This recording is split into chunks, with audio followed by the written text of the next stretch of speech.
नौ रोचक तथ्य छत्रपति शिवाजी महाराज के बारे में। छत्रपति शिवाजी महाराज को शिवाजी या शिवाजी राजे भोसले के नाम से भी जाना जाता है। उनका जन्म 19 फरवरी 1630 में शिवनेरी दुर्ग जो पुणे के जुन्नरनगर में शाहजी भोसले की पत्नी जीजाबाईराज महादेव जी की कोख से हुआ था। भारत के महान योद्धा एवं रणनीतिकार थे। इस लेख में छत्रपति शिवाजी महाराज के बारे में कुछ रोचक तथ्यों को जानेंगे। नंबर 1, छत्रपति शिवाजी महाराज बहुत बुद्धिमान थे। उन्हें यह कतई मंजूर नहीं था कि लोग जात पात झगड़े मूल्य रहे। वो किसी भी धर्म के खिलाफ नहीं थे। उनका नाम भगवान शिव के नाम से नहीं अपितु क्षत्रिय देवता शिवाजी के नाम से लिया गया है। नंबर 2, उन्होंने शक्तिशाली नौसेना का निर्माण किया था, इसलिए उन्हें भारतीय नौसेना के पिता के रूप में भी जाना जाता है। अपने प्रारंभिक चरणों में उनको नौसैनिक बल का महत्व का एहसास हो गया था, क्योंकि उन्हें यकीन था कि डच, पुर्तगाली, अंग्रेजों सहित विदेशी आक्रमणकारी से स्वतंत्र रखेगा और समुद्री ढंग भी रक्षा करेगा। यहाँ तक कि उन्होंने जयगढ़, विजयदुर्ग, सिंधुदुर्ग और अन्य कई स्थानों पर नौसेना किलों का निर्माण किया। क्या आपको पता है कि उनके पास 4 अलग प्रकार के युद्धपोत विजय जैसे पॉल्स, गुरबुज और गिलविट्स। नंबर 3, शिवाजी युद्ध की रणनीति में माहिर थे। अड़चन संस्थानिक होने के बावजूद छापेमारी युद्ध कौशल का परिचय उन्होंने तब दिया जब बहुत ही कम उम्र में मात्र 15 साल में तोड़ना किले पर कब्जा करके बीजापुर के सुल्तान को पहला झटका दिया था। 1655 आते थे उन्होंने एक के बाद एक कोड़नजौली और राजगढ़ किले पर कब्जा कर धीरे धीरे संपूर्ण कोकड़ पश्चिम घाट पर कब्जा जमा लिया था। नंबर 4, क्या आप जानते हैं कि बीजापुर को जीतने के लिए शिवाजी ने औरंगजेब की सहायता के लिए हाथ आगे बढ़ाया था, पर ऐसा न हो सका क्योंकि अहमदनगर के पास मुगल क्षेत्र में 2 अधिकारियों ने छापा मार दिया था। नंबर 5, वो शिवाजी थे जिन्होंने मराठों की एक पेशवा सेना का गठन किया। इससे पहले मराठों की अपनी सेना नहीं थी। उन्होंने औपचारिक सेना को जहाँ कई सैनिकों को उनकी सेवाओं के लिए साल भर का भुगतान किया गया, उसका गठन किया गया था। मराठा सेना के इकाई में विभाजित थे और प्रत्येक इकाई में 25 सैनिक थे। हिंदू और मुस्लिम दोनों को बिना किसी भेदभाव के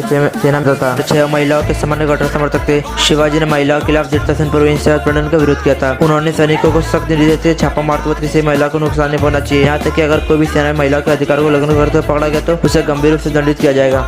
नंबर 7, पन्हाला किला के घेराबंदी से भागने में शिवाजी कामयाब हुए थे। इसके पीछे एक कहानी वही है कि जब शिवाजी महाराज सिद्दी जोहर की सेना द्वारा पन्हाला किले में फंस गए थे, तब इससे बचने के लिए उन्होंने एक योजना की तैयार की और फिर उन्होंने 2 पाल की व्यवस्था की, जिसमें एक नए शिव ने एक बता दिया जो बिल्कुल शिवाजी दिखता था और उससे किले से बाहर का नेतृत्व करने के लिए जाने के लिए कहा। इतने में दुश्मन के सैनिक नकली पाल के पीछे चले गए और इस तरह सैनिकों को चकमा देकर भागने में कामयाब हुए। नंबर 8, उगरला युद्ध के प्रस्तावक तो उनको पहाड़ों का छुआ कहा जाता था, क्योंकि अपने इलाके की भूगोलिक रणनीति कर्मिक कमाल से छापा मारना, छोटे समूह के सदस्यों में हमला करना आदि तरह से वाकिफ थे। उन्होंने कभी भी धार्मिक स्थानों या वहाँ पर रहने वाले लोगों के घर में कभी छापा नहीं मारा। नंबर 9, उनकी खासियत थी कि वो अपने राज्य के लिए बाद में लड़ते थे, पहले भारत के लिए लड़ते थे। उनका लक्ष्य निःशुल्क राज्य की स्थापना करना और हमेशा से अपने सैनिकों को प्रेरित करना कि वो अपने भारत के लिए लड़े और विशेष रूप से किसी भी राज्य के लिए नहीं। Thanks for watching.